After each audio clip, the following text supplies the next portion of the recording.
all these guys, the Trick Daddies and the Pit Bulls, and these guys of the world, they were really, really hardcore common thugs on the streets of Miami, but they had a talent. You know, same thing, Bust Down in New Orleans.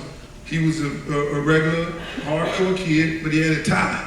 And so what I did and what I do today, you know, I saw this talent in these guys and I said, look, you need to stop, you know, doing what you're doing in the streets, whether it's selling drugs, whether it's committing crimes or doing whatever you're doing, and focus on your talent. And I remember having this conversation, probably the one who was much more difficult into getting off the streets was Pitbull.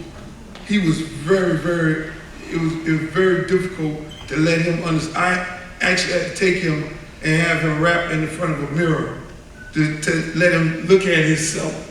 Because at the end of the day, this kid was going in a totally different direction, and he wouldn't be the guy he is today. And, you know, and that's basically what I was doing in the music business in Miami, just trying to save young men's lives, you know, as we went on through creating music, creating sound. You know, and so at the end of the day, you know, we then went on to this big controversy, and we ended up going to the Supreme Court, different courts of appeal. You know, I met my lawyer, Bruce Rogo, and at that time, you know, I could have made a decision to just stop and not fight it. It wasn't a situation where I would end up in jail or anything like that, but I looked at it, and you know, me being a person who kind of understands how the world works, from my great uncle and my dad that would explain to me so many times that they would put these invisible chains on your legs, and you gotta fight, and you gotta be a man, you gotta fight for whatever is right. So I was stuck to this decision whether or not I'm gonna fight for free speech in music when all these different people were attacking us. You know, they were taking the music off the shelves. They were telling us if you come to cities like Cincinnati or in Houston or wherever we're coming at, you'll go to jail. You know, we had to make the decision. So I made the decision that I'm going to go to jail because I believe in free speech. You know, and at that time I was trying to figure out, why is it that, you know, you can have Playboy channel, you can have Hustler magazine, you can have all these different things, and these guys from the Hugh Hefners and the Larry Flints of the world are not going to jail, but we're doing it on records. So the fight became, to me, much more of a black and white thing. You know, white guys can say this, but I'm a black guy, I shouldn't be able to say this.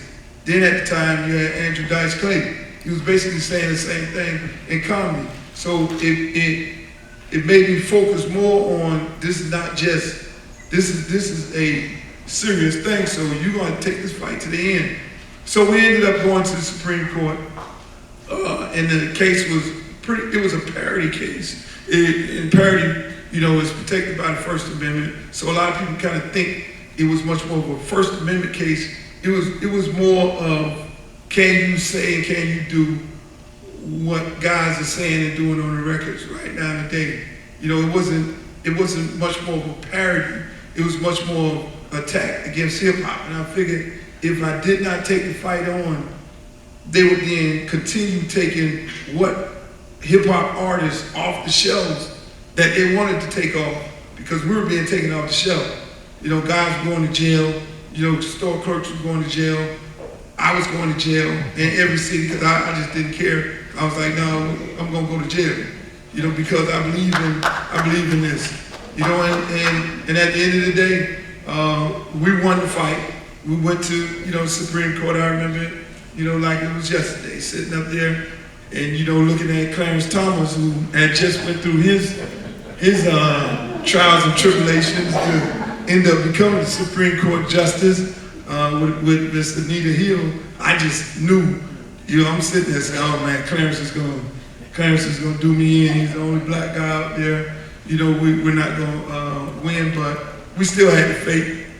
And you know, at the end of the day, we ended up winning, and it was a historical case. And right now, people use the case to this day.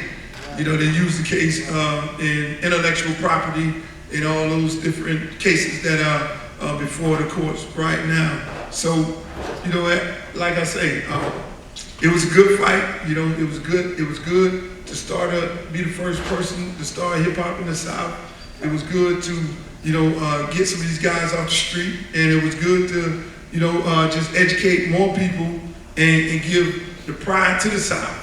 You know, the fact that we could be where we're at today. And I remember in a room just like this, at the New Music Seminar in New York, maybe 25 years ago, and a guy, Hank Shockley, got up and said, "This hip hop in the South is a fad.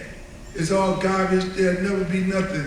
And I stood up in the room, and it probably had to be about 800 people, and I said, in New York City, I said, one day the South will rule hip hop because we're bigger than New York. And we're bigger than, you know, anything else. We're bigger than DC. We're bigger than, you know, we have New Orleans, we have